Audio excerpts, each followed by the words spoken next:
Já, velkomin í hádegisviðtalið hér á Stöð 2. Við ætlum ekki að sleppa takinu á reismöðu tröllið umræðu þjóðfélagsins síðustu daga. Meðal annars hafa ásakanir gengið á víxlum að menn séu með óraunhæfan dollaraglampa í augunum.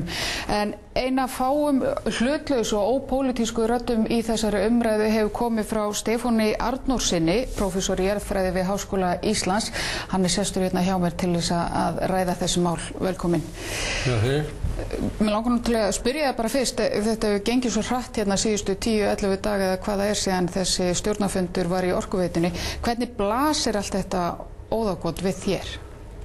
Jú, ef ég reynir nú að lesa á milli línuna, að þá veit ég það að Philips fyrirtæki sem á mikið af jarðgufuvirkjunum, það hyggst selja hlut ríkisins í þessu fyrirtæki og þeir aðilar sem að helst koma til greina að geta keypt þarna hlut eru þeir sem hafa reynslu af rekstri jarðgufustöðva. Philips-eigingar eftir því sem að ég get séð, þeir ætla að taka sína ákvörðun fyrir lok nóvember hverjir fá að kaupa hlut. Þess vegna liggur, skulum segja, Reykjavík Energy Invest á og sömuleiðis á Geysir Green Energy, því að ef að þetta mál fer í einhverja bið þá geta þeir mist af því að geta keypt. Þannig að ef stjórnarfundurinn verður dæmdur ólögmætur, þá gætu þeir mist af þessu tækifæri. Ég nú ekki löglærður og ég held ég ætti nú ekki að svara þessu. Það sem ég ætti nú kannski að segja frekar þessi mál það að það skortir mjög á faglega umræðu þetta. Það skortir mjög á að stjórnmálamenn geri alveg glögglega grein fyrir sínum markmiðum í orkugeiranum almennt. Og mér finnst nú satt að segja stundum að þetta sé svolítið þannig ef það þarf einhverja bakgrunnsþekkingu til þess að skilja hlutina, að þá skiptir ekki máli. Nei. Ertu semst að segja það að það eru náttúrulega fyrst og fremst þessir embættismenn innan Orkuveituna sem hafa verið að vinna framgangi þessa máls. Skortir á faglega þekkingu þar? Það efast ég nú að það skorti einhverja faglega þekkingu hjá Orkuveitunni. Hins vegar það sem ég heyri í fjölmiðlum, eins og til dæmis að í Indónesíu sé 1/3 af jarðhita jarðarbúa, þá skilja menn ekki hvað á bak við þessa tölu. Þetta ágiskuð stærð auðlindarinnar, menn geta beitt ýmsum aðferðum til þess að giska á þessa stærð. Indónesíur hafa sagt að segja að nota mjög bjartsýn aðferð, en þetta ágiskun en ekki eitthvað sem í hendi. Og talandi það sem ekki í hendi, menn hafa talað að virði rey geti margfaldast á næstu árum. Ýmsir bæði stjórnarliðar og þeir sem voru í minnihlutanum voru núna komnir í meirihlut í borginni hafa sagt að það eigi ekki að selja hlut Orkuveitunnar í rey vegna þess að þar með væru menn að hafa hugsanlega milljarða, jafnvel tugmilljarða af borgarbúum. Er þetta óraunhæft, er þetta byggt á einhverjum staðreyndum? Ég ekkert inn í þessum þætti málsins, svoleiðis að ég get nú kannski ekki lagt mikið í umræðuna hér.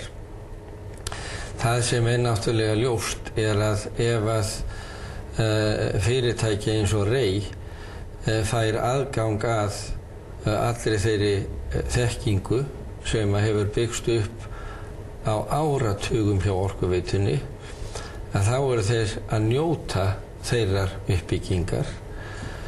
Hvort sem að þeir hafa átt nokkuð þátt í að koma upp eða ekki. Það náttúrulega fyrst og fremst, ef svo mætti segja, borgarbúar og höfuðborgarbúar sem hafa greitt þann kostnað sem hefur leitt til uppbyggingar á þessari þekkingu. Það fer ekki á milli mála. En þetta að því að nú þetta, þú þekkir jarðhitamarkaðinn, þú unnið í jarðhitaverkefnum víða heim. Eins og þetta blasir við okkur hér á Íslandi, okkur sagt Rey getur orðið leiðandi í þessu, það getur orðið forystuþjóð, það getur orðið stærst á heimsvísu í þessum bransa. Eru menn þarna að segja satt?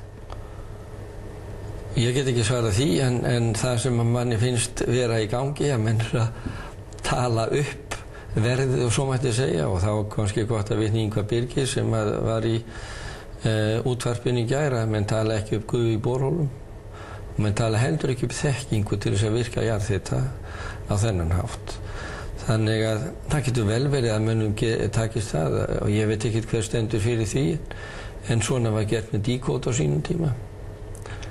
Hlutafé var nánast talað upp eins og ég get skilið það en það féll heldur harkalega þannig að þetta kannski veröld sem ég þekki ekki en þetta ekki veröld jarðhitabransans. Þetta ekki veröld jarðhitabransans, menn get ekki talað upp verð á jarðhita? Nei. En bara þetta að menn tala þetta á eftir að margfaldast í verði. Það eru þarna milljarðar í boði hugsanlega eftir skamman tíma. Er þetta raunhæft? Ég veit ekki hvað mönnum tekst að tala upp en ef minn gera það að þá náttúrulega hagnast hluthafar en það verður ekkert fleiri jarðhitavirkjanir út það er það sem ég er að segja. Þetta verður þá bara innistæðulaus gróði á markaði? Já, þú mátt kalla það þegar þú vilt. En eitt sem mann hafa velt fyrir sér, jú, það gríðarleg þekking innan Orkuveituna, mikil þekking hér á landi á þessu sviði, en er nægilegu mannafli til þess að sinna þessum verkefnum ef Rey verður stærst á heimsvísu í orkuútrás, orkuuppbyggingu, er nægilegu mannafli hér til þess að manna þetta? Það mér mjög til efs.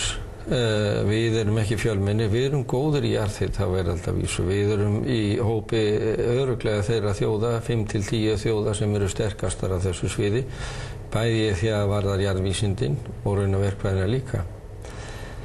En ég hef nú kennt að Filippseyjum, ég hef raunar kennt líka í Indónesíu fyrir nokkuð mörgum árum. Á Filippseyjum var ég að kenna 50 jarðefnafræðingum, það innan með 10 starfandi á Íslandi. Í jarðhitanum og mér minnir það hafi verið eitthvað 40 hérna í Indónesíu sem við erum að kenna þar í námskeiði. Þannig að við erum mjög fáir og við horfum fram að mannaflaskort á því engin vafi. Þannig að það eru mun stærri hópar af jarðvísindamönnum til dæmis í Indónesíu og Filippseyjum? Miklu fleiri heldur en hér. Hvað stendur til að bæta eitthvað úr þessu? Hér? Já, altså menn eru meðvitaður þetta og stúdentar verða líka meðvitaður það, þarna eru atvinnumöguleikar. Þannig að Háskóli Íslands hefur gert ýmislegt í þessum efnum. Orkuveita Reykjavíkur líka, það var til dæmis í fyrsta skipti fyrir þessu ári sem var úthlutað úr 100 milljón króna sjóði Orkuveitunar til þess að vinna að uppbyggingu þekkingar í jarðhitanum. Og ég hef að Landsvirkjun alltaf gera slíkt í sama. En ef við, þessi bransi og það að Orkuveitan sé í þessari útrás, ertu hlynntur því að Orkuveitan sé í útrás á sinni þekkingu í gegnum Rey? Þú ert alltaf að spyrja um pólitískra spurninga. En ég get alveg reynt að sagða sem mér finnst að það aðskilja þessi opinberu fyrirtæki og einkafyrirtækin. Þau eiga ekki að hræra sér saman. Það svona mín pólitísku skoðun. Og það þó að þessi þekking byggist upp innan Orkuveitunar sem almannafyrirtæki að gróðinn eða hugsanlegur gróði að því eigi ekki að koma í hlut Orkuveitunar? Ég vil helst ekki svara svona. Það sem ég get sagt í þessu samhengi eftir því sem ég hef heyrt af fréttum að til dæmis að Rey fyrirtæki án starfsmanna. Það sem sé þá fjármögnunar fyrirtæki eða eignarhaldsfélag eða eitthvað slíkt. Og ég veit ekki hvort þeir stefna á það í framtíðinni að verða með mikinn mannafla, kannski Íslendinga og útlendinga hjá sér sem eru fagmenn í jarðhita. En ef við ætlum ekki að gera það, þá ætlar að sækja mannaflan til Orkuveitunar. Það er að segja til opinbers fyrirtækis og það virðist vera inn í myndinni núna. Það finnst mér ekki rétt. En það er mikil uppbygging í vændun í heiminum. Það er ekki búið að nýta nema lítinn hluta af þeim jarðhita sem í heiminum, eða er það líka bara ágískun? Í dag þá notkun jarðhita svona það bil eða kannski tæp 0,3% af árlegri orkunotkun jarðarbúa.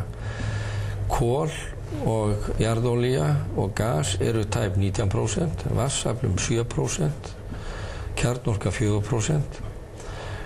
og það sem núna virkilega í pípunum að það að fara að byggja ný kjarnorkuver til þess að höggva á gróðurhúsaáhrifin. Finnar til dæmis hafa sótt það að byggja 2 ný kjarnorkuver. En ég get ekki svarað því, en það ákaflega ólíklegt að minnsta kosti á næstu áratugum að jarðhitinn verður svo stór að það muni nokkuð hann á heimsvísu. Hins vegar hann mjög mikilvægur fyrir mörg lönd. Þar má nefna Ísland, númer 1. Kenía, nokkur lönd í Mið-Ameríku, hann stór í Mexíkó, hann stór á Filippseyjum. Svoleiðis að þetta skiptir mörg lönd miklu máli, sérstaklega lönd sem eru á virkum eldfjallasvæðum, og það vill svo til að mörg af þessum löndum eru þróunarlönd. Einmitt.